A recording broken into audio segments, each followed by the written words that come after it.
வணக்கம். மீண்டும் அண்ணனை சந்திப்பதில் மகிழ்ச்சி. இந்த வீடியோவில் என்ன விடயம் சம்பந்தமாக பார்க்க போகிறோம் அப்படின்னு சொன்னால், ஃப்ரான்ஸில் எங்களுடைய ஈழத்து தமிழ் பெண் ஒருவர் அவருடைய உடலம் காருக்குள்ளே மீட்கப்பட்டது அப்படின்ற ஒரு செய்தி சமூக ஊடகங்களில் பெரிதாக பரவி இருந்தது. இந்த செய்தி சம்பந்தமாகவும் இதில் கிடைக்கப்பட்டிருக்கின்ற அதிர்ச்சி காரணங்கள், என்ன காரணங்கள் நடந்தது சம்மந்தமாக இந்த வீடியோவில் ஃபுல்லாக பார்க்க போகிறோம்.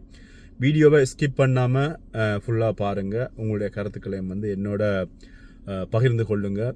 நான் உங்கள் தோழன் ரதன்.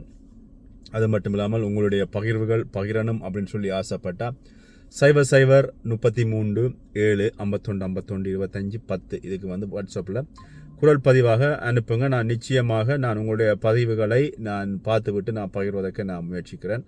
அது மட்டும் இல்லாமல் என்னுடைய வீடியோக்கள் உங்களுக்கு பிடிச்சிருந்தா உங்களுடைய நண்பர்களோட ஷேர் பண்ணுங்கள். நான் இந்த வீடியோ பகிர்வதற்கு முதல்ல இன்னும் ஒரு வீடியோவில் நான் ஒரு விடயம் பகிர்ந்திருந்தேன்னா, நான் ஒரு இடத்துல நேரடியாக நான் கண்ட காட்சியை பகிர்ந்தேன். இதில் ஒரு சிலர் என்னென்னு சொல்கிறது, ஏதோ நீங்கள் தான் கருத்துடுறீங்க அப்படின்ற மாதிரியான கருத்துக்கள் எடுறீங்க. ஒரு விஷயத்தை பொது வழியில் நான் கொண்டு வரோம் அப்படின்னு சொன்னால் அது சமுதாயத்தில் அடுத்த சந்ததிக்கு அந்த விஷயம் கடத்தப்படக்கூடாது அப்படின்ற ஒரு நோக்கத்தில் தான் கொண்டாடுறதை ஒழிய, எவருக்கு கெட்டு போனாலும் பரவாயில்லை அப்படின்னு சொல்லி கொண்டு வந்தால் அது அது எனக்கு அப்படி அது இருக்க தெரியல. அது என்ன ஒரு அழகான விஷயம் கிடையாது. அதனால தான் நான் முடிஞ்ச வரை விழிப்புணர்வாக கொண்டு வரேன். ஏற்றுக்கொள்கிறவங்க ஏற்றுக்கொள்ளாதவங்க உங்களுடைய தனிப்பட்ட பிரச்சனை. ஃப்ரான்ஸில் இதே மாதிரி நான் சொன்ன அதே சம்பவம் மாதிரி ஒரு பெண் ஒருவர் அவருடைய ஆண் நண்பர்களோடு சேர்ந்து போய் ஒன்றாக மது அருந்தி விட்டு அவருடைய உடலம் காருக்குள்ளே இருந்ததாகவும், அதுக்கப்புறமாக காருக்குள்ள பரிசோதனை செய்கின்ற பொழுது அந்த உடலத்தில் பார்த்தீங்கன்னு சொன்னால் பெண்ணினுடைய மர்ம பகுதிகளில் ஆணுரை இருந்ததாகவும் அதனை பரிசோதித்ததாகவும் அந்த உடலம் போலீஸார் விசாரணைகளுக்காக வச்சிருக்கிறாங்க அப்படின்னு சொல்லியும் இது சமூக ஊடகங்களில் பகிரப்பட்ட ஒரு செய்தி. எங்களுடைய ஈழத்து பெண், இலங்கை பெண் அப்படின்ற மாதிரியான செய்திகள் சமூக ஊடகங்களில் இது பரப்பப்பட்டது. ஆனால் இந்த செய்தி உண்மையானதா பொய்யானதா அப்படின்றது உறுதிப்படுத்தப்பட்ட தகவல்கள் சரியான முறையில் கிடைக்கல. அது மட்டும் இல்லாமல் இந்த செய்தி சம்பந்தமாக இப்போ கிடைக்கப்பட்டிருக்கின்ற தகவல் அதிர்ச்சியான தகவல், அல்லது என்ன சம்பவத்தில் என்ன இது சம்பந்தமாக என்ன நடந்திருக்கிறது அப்படின்றத முழுதாக பார்க்கலாம். இந்த துலுஸ் பகுதியில் மீட்கப்பட்ட ஈழத்து தமிழ் பெண் அல்ல இலங்கை தமிழ் பெண் ஒருவர் மது போதையில் மீட்கப்பட்டார் அப்படின்னு சொல்லியும் தீவிர விசாரணைகள் இடம்பெற்று வருவதாகவும் ஊடகத்தில் செய்தி வழியாக இருந்தது.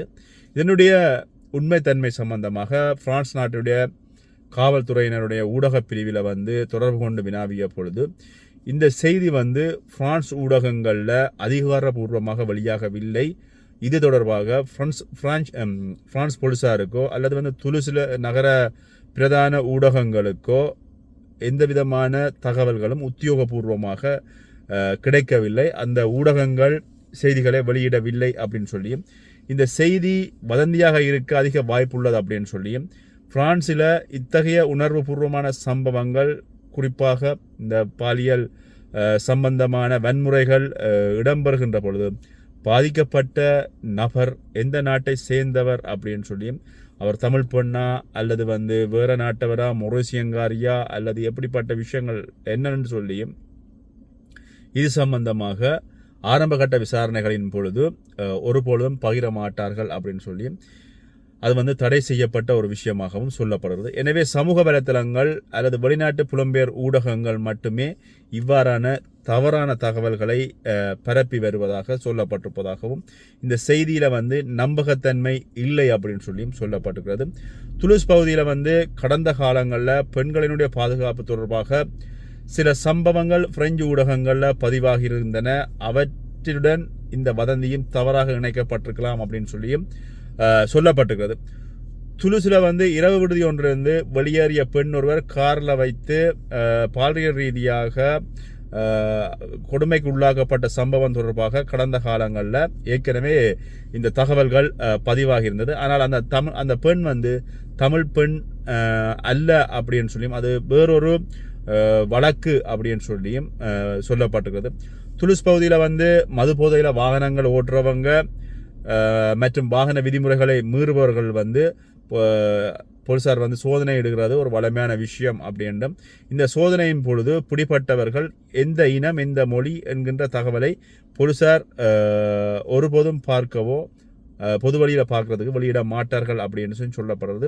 இதனால் இந்த செய்தி வந்து முற்றிலும் உறுதிப்படுத்தப்படாத ஒரு வதந்தியாக கருதப்படுறது அப்படின்னு சொல்லி ஒரு குறிப்பிட்ட சமூகத்தை இழிவுபடுத்தும் வகையில் வந்து புனையப்பட்டதாக கருதப்படுகின்ற இத்தகைய செய்திகளை பகிர்வது தவிர்ப்பது நல்லது அப்படின்னு சொல்லி தனிப்பட்ட முறையில் போலியாக உங்களை பற்றி ஒரு செய்தி புனையப்பட்டு பரப்பப்பட்டால் நீங்கள் உடனடியாக வந்து போலீசாரிடம் வந்து முறையிடலாம் அப்படின்னு சொல்லி போலீசார் வந்து சொல்லியிருக்கிறாங்க. துலுஸ் போலீசார் இது வந்து அவங்களுடைய துலுஸ் போலீசாரிடம் வந்து வெளியிடப்பட்டிருக்கின்ற ஒரு தகவல் ஒரு செய்தியாக வெளியிடப்பட்டிருக்கிறது. ஆனால் கடந்த வாரம் நேற்றைக்கு முதல்ல இருந்து இந்த செய்தி பரப்பப்பட்டிருந்தது. ஆனால் இது சம்பந்தமாக வேறு இணையதளங்களை தேடி பார்த்தபொழுது இதனுடைய உண்மைத்தன்மை செய்தியாக கிடைக்கவில்லை. அதனால் நான் அந்த செய்தியை வந்து நான் அவங்களோட பகிர்ந்து கொள்ளலை.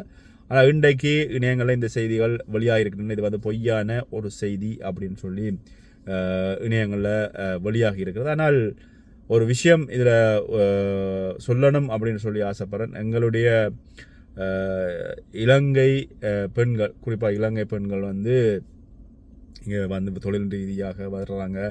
அதுக்கப்புறமாக திருமணம் முடித்து வாழ்கிறாங்க. திருமணம் முடித்து வாழ்கின்ற போது வேலைக்கு போய் வருகின்ற இடங்களில் தவறான நட்பு ரீதியான பழக்கங்கள் வருகிறது. அதுக்கப்புறமா கணவனை விவாகரத்து எடுத்து விட்டு சிங்கிள் மதராக வாழ்கிறாங்க. அதுக்கப்புறம் இப்படியான தனிநபர் தொடர்புகள் அது இப்போ சமூக ஊடகங்களில் இருக்கின்றவர்களை கடந்து இப்போ வேலை செய்கிற இடங்களில் வந்து தமிழர்களோடு இன்னொரு தொடர்பு கிடைக்கும். இல்லது ஆப்பிரிக்க இனத்தவர்களோடு அராப் மொழி பேசுபவர்களோடு கூட வேறு வேறு தொடர்புகள் வந்து கிடைக்கிறது. அவர்கள் நட்பு ரீதியாக அதையும் தாண்டிய ரீதியில் பழகிறார்கள் ஒரு சிலர்.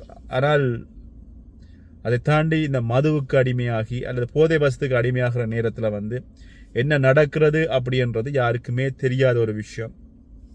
மதுவுக்கு அடிமையானது பிறகு அல்லது போதை வசத்துக்கு அடிமையானதுக்கு பிறகு என்ன நடக்கிறது அப்படின்றது யாருக்குமே தெரியாத ஒரு விஷயம். அதனால் இந்த விடயங்களில் அவதானமாக இருங்க அப்படின்றது ஒரு விஷயம்.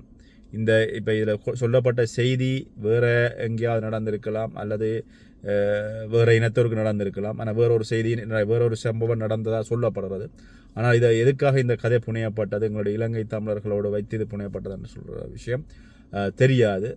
இப்போ சில நேரங்களில் சில செய்திகள் தவறான செய்திகள் நான் கூட ஒரு சில செய்திகள் பகிர்ந்திருக்கிறேன். அதுக்கப்புறமா அந்த செய்தி தவறுங்கிற பட்சத்தில் அதுக்கு வந்து நான் மன்னிப்பு கூட கேட்டிருக்கேன். என்ன சொன்னால் சில செய்திகள் இணையங்களில் வந்த உடனே நம்ம நாட்டில் அல்லது ஃப்ரான்ஸில் ஒரு ஈழத்தமிழருக்கு ஒரு பிரச்சனை நடந்திருக்கிறது அப்படின்னு சொல்லி நாங்கள் உடனடியாக செய்திகளாக பகிர்கின்ற பொழுது அது தீவிரமாக பரவி விடுகின்றது. ஆனால்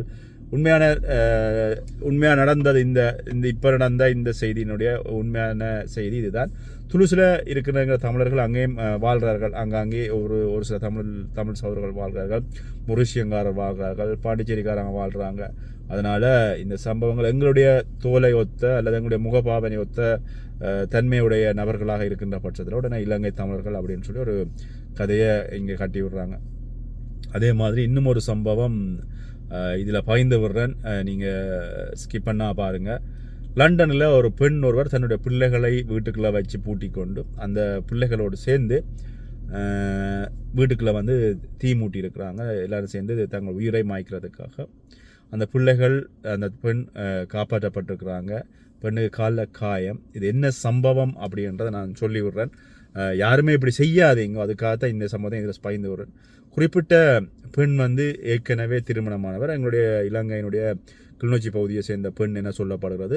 திருமணமாகி லண்டன் வராங்க. லண்டன் வந்ததுக்கு அப்புறமாக அவருக்கும் அந்த முதல் தர கணவருக்கும் இடையில் வந்து ஒத்து வரல. அதனால் இருவருமே விவாகரத்து எடுக்கிறாங்க.